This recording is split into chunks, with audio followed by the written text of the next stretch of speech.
Hello. Flying Arrow here. Just wanted to talk about more work-related stuff. How to improve yourself. How do you get better at your job? Well, it depends on your job, first off.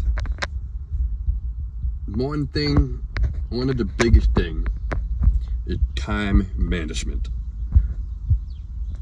Get up early, bro. Just get up early. If you're waking up 30 minutes before your job, it's already a problem. It's already a problem. Give yourself an hour. Wake up an hour before. Time management. Show up early. Show up about 10 minutes early the most. That's the most. Don't show up 3 minutes before. I'm guilty. I've done it. Now, the reason why I say that is because you want to be able to settle in and prepare yourself for work after dealing with traffic or whatever. You know what I mean? You want to be able to adjust your mind. You know? So make sure you give yourself some time management. Another thing you could do, communication. That's another big thing, dude. Communication. So I'm in the construction field.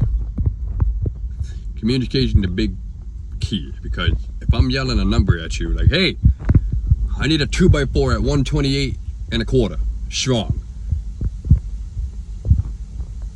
Hopefully you understand that, and hopefully you cut that piece of wood exactly the way I wanted it.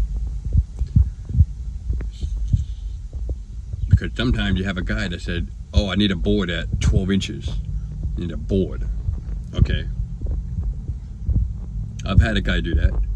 Cut me a board at this amount. It's like, we're doing a wood frame. Mind you, this is a commercial wood framing job. You got 2x4, 2x60, 2x8s, 4x4s, plywood, scraps everywhere.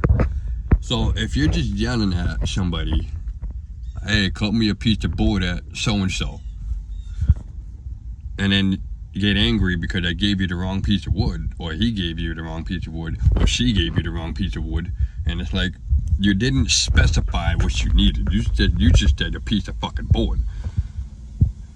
Is it a temporary piece? Is it a permanent piece? What's going on? You know what I mean? So communication.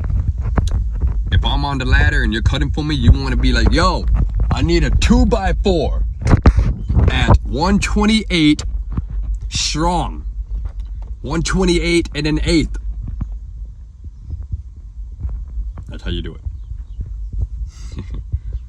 And you could walk them through the job, you know, like, I'm putting this in, so ready? Oh yeah, so this piece of 2x4 at 128, we're gonna use it as a top plate for this wall right here, this bearing wall, this shearing wall, this exterior wall, the interior wall.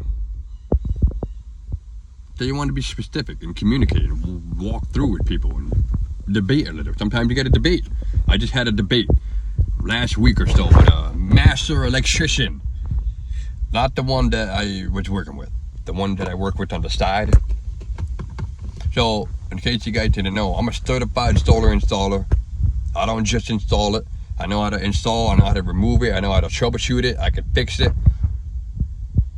Any pitch, flat roof, rubber, ground mount, I can do it if you pay me the right amount of money. I'm not gonna do it for cheap. Anyways,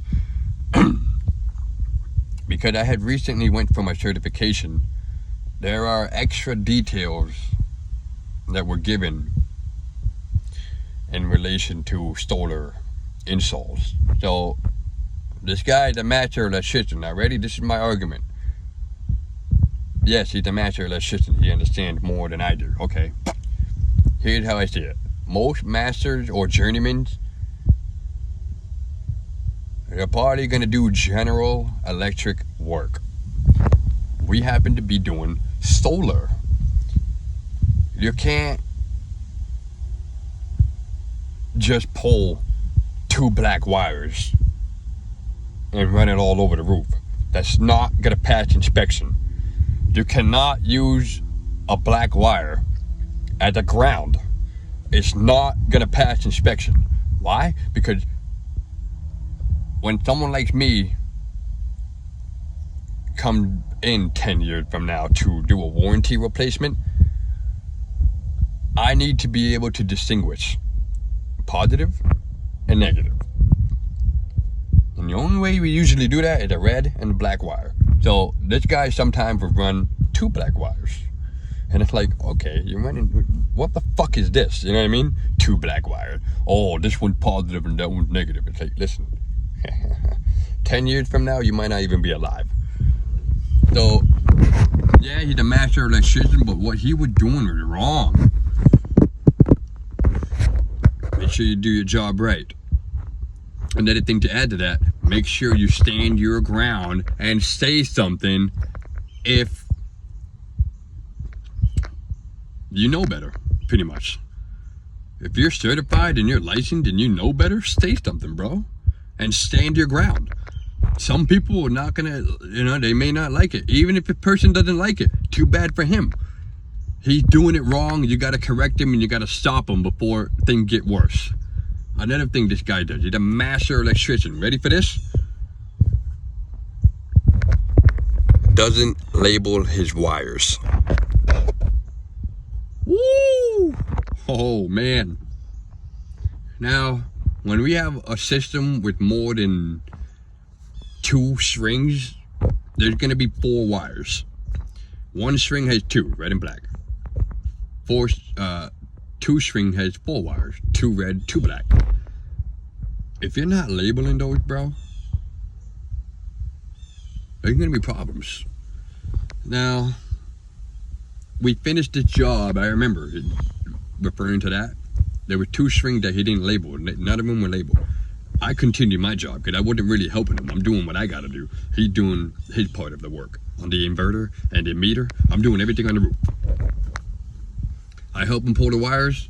He connects everything. A week later, the salesperson that we work for, he's like, what's going on with the job? It's not working. You think there's any pinch wires? Because usually the system will fail. It'll fault. It'll be a ground fault. It'll shut off right away if there's pinch wires or something. No. I held my ground. I said, listen, I'm the best. I'm pretty sure there's no fucking pinch wires. And lo and behold, he sent this master electrician over there. His wires were not properly connected because he didn't label it. Wow. So do your job right. Another thing. So that's 3 things already. Time management, communication, do it right. I think there's more. I mean, there's obviously more, but that's my top 3 biggest thing to share right now in this video is work on your time management, work on your communication, and do your job right. And you're gonna secure your position. You're gonna have what's called job security. You are gonna get paid more. Kinda. It depends on who you work with, man. It sucks. Everybody's holding on to the money nowadays, especially in 2024's economy and this month of September.